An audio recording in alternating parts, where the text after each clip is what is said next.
When trying to make a determination about the most appropriate therapy for a newly diagnosed patient, there's a number of different factors that come into mind.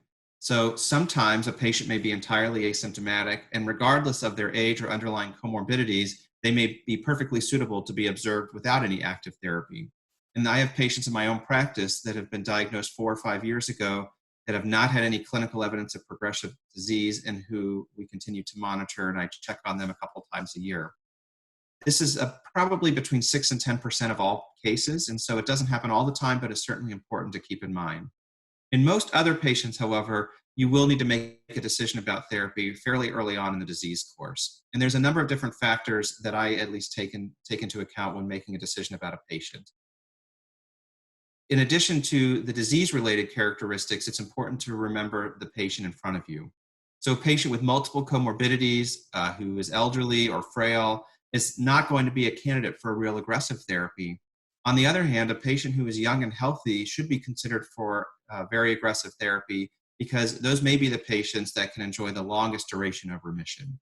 So there's a number of different factors that come into play, and therapy may range from purely palliative radiation treatment or single agent rituximab or other therapies, all the way up to very aggressive combination chemotherapy followed by an autologous stem cell transplant.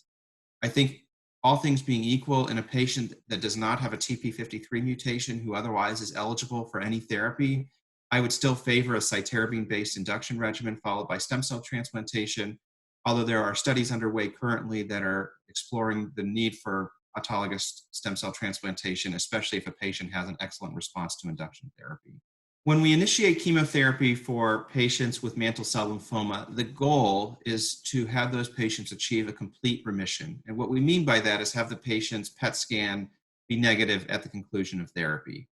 And even though we know that patients are ultimately likely to relapse with this disease, those that achieve a complete remission are likely to stay in remission the longest.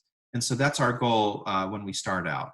So the fact that this patient, although they had a good response, still had a partial remission and not a complete remission would certainly be something that would have me concerned moving forward.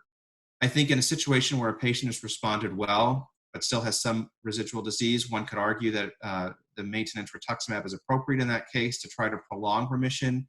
But in a patient with clear evidence of residual disease, those are often patients I start thinking about an alternative therapy pretty early on because they tend to relapse fairly quickly, which is what we saw in this case where the patient relapsed within less than a year.